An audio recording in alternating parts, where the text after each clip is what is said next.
Hi friends, இன்றைக்கி நம்ம பார்க்க போகிற புக்கோட பேர் how to win and influence friends. பேர் கேட்டேன்னே இந்த டைட்டில் பார்த்தோன்னே நம்மளுக்கு தெரிஞ்சிருக்கோம் எப்படி ஒரு மனிதர் இன்னொரு மனித பார்க்குறாரு என்று இந்த புக்கை பார்த்து தெரிஞ்சுக்கலாம். வாங்க புக்குள்ளப்போ மனிதர்களை எப்படி கையாள்வது எழுத்தாளர் என்று கூறுகிறார் என்றால், மனிதர் ஃபஸ்ட்டு குறை கூறவும் விமர்சனம் செய்யாதீங்க என்று சொல்கிறாரு. இந்த உலகத்தில் ஒரு குற்றவாளி கூட தன்னை பொறுத்தவரை சரியாதான் இருப்பான். மனிதர்கள் பாராட்டுகள் மற்றும் தேவையான இடத்தில் புகழுங்கள். அதுதான் இந்த புக்கு முக்கியமான விஷயமாக கூறுகிறார் இந்த எழுத்தாளர். மனிதர்கள் உங்களுக்கு ஃபீலிங் ஆஃப் இம்பார்ட்டன்ஸ், ஒவ்வொருத்தரும் தனித்துவமான முன்னுரிமை கொடுக்கணும் என்று நினைப்பாங்க. இந்த உள்ளுணர்வு அந்த காலத்து ஆதி காலத்து மனிதனிலிருந்து வருகின்றது. தன் கேரக்டர் பில்டிங்க்கு ஹெல்ப் பண்ணுவது அதுதான் என்று எழுத்தாளர் கூறுகிறார். ட்ரெஸ் எல்லாம் ஸ்டைலாக போடுவது, லேட்டஸ்ட்டாக கார் வாங்குவது, தங்களோட குழந்தைகளை புத்திசாலி என்று பேசுவது இதுதான் காரணம். சமூக விரோத விஷயங்களில் ஈடுபட்ட மனிதர்கள் கூட தங்களின் பெயரை நியூஸ் பேப்பரில் வருவதால் அவங்களை பொறுத்தவரை அவங்களுக்கு முக்கியத்துவம் தருவது போல் இருக்கும். இதுதான் இந்த ஃபீலிங் ஆஃப் இம்பார்ட்டன்ஸ்ன்னு சொல்ல வராது. எப்பயுமே மற்றவங்க கண்ணோட்டத்தில் பார்க்குறது தான் இந்த முக்கியம்னு சொல்லி இந்த எழுத்தாளர் இந்த கதை மூலியமாக சொல்கிறாரு. மற்றவங்களோட ஆர்வத்தை தூண்டுற மாதிரி செய்யப்படுங்க என்று இன்னொரு விஷயத்தையும் அவங்க சொல்கிறாரு. மற்றவங்க பிடிக்கணுன்னா இந்த விஷயத்தை நீங்கள் அப்புறமேட்டு மற்றவங்க மேலே ஜென்யூனாக இன்ட்ரெஸ்ட்டாக காட்டுங்க. அது ஒரு முக்கியமான கான்வர்சேஷனை ஸ்டார்ட் பண்ண போது ஸ்மைல் பண்ணுங்க என்று கூறுறாரு.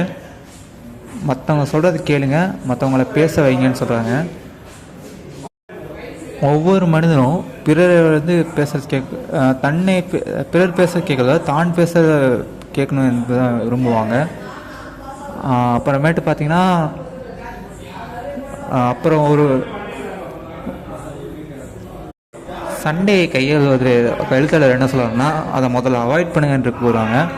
மற்றவங்க எப்பயுமே நீங்கள் தவறு செய்றீங்க என்ற கண்ணோட்டத்தில் தான் இருப்பாங்க.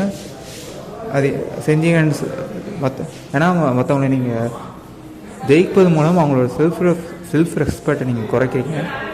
அதை தவிர்க்க என்ற எழுத்துல கூட நீங்கள் ஏதாவது தவறு செய்தால் அதை சீக்கிரமாக ஒத்துக்கோங்கன்னு சொல்கிறாங்க. அப்புறமேட்டு எப்பயுமே ஃப்ரெண்ட்லியாக பேச ஆரம்பிங்க என்று அவர் சொல்வார். மற்றவங்களோட ஐடியாஸை நீங்கள் அந்த தான் நீங்கள் எக்ஸிக்யூட் பண்ணுறேன்னு சொல்லி பண்ணுறேன்னு அவங்களுக்கு காட்டுச்சிங்கன்னா அவங்க மேலே மோர் இன்ட்ரெஸ்ட் காட்டுவாங்க, ரொம்ப அட்ராக்ட் ஆகுங்க என்று எழுத்து சொல்கிறது. நீங்கள் மற்றவங்களோட கருத்தை புரிய வைக்கணும்னா நீங்கள் அதை கதை வரிவில் தெளித்தால் அதை இன்னும் அவங்க ஈஸியாக புரிப்பார் என்று சொல்கிறாங்க.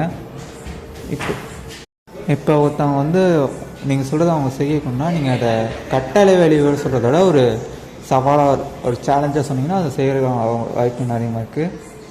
எப்படி ஒரு தலைவனாக முதல் ஆகணும்னு எழுத்துற என்ன சொல்கிறோன்னா, முதல் மற்றவங்க மேலே நீங்கள் ஃபஸ்ட்டு ஆர்வத்தை காட்டணும். இப்போ மற்றவங்க தவறை சுற்றி காட்டுற முன்னாடி அவன் தான் தவறை சுற்றி காட்டி சொல்லணுமா? ஒருத்தரை ஒருத்தர் தவறை நேரடியாக சொல்லாமல் இன்டைரக்டாக சுற்றி வளைச்சி சொல்லணும்னு சொல்கிறாரு எழுத்தாளர். மற்றவங்களை எப்பயுமே என்கரேஜ் பண்ணணும்னு சொல்கிறாங்க எழுத்தாளர். மேலும் இந்த புக்கில் முக்கியமான கருத்து என்னென்னா, எப்பயுமே மற்றவங்க மேலே இன்ட்ரெஸ்ட் காட்டுங்க.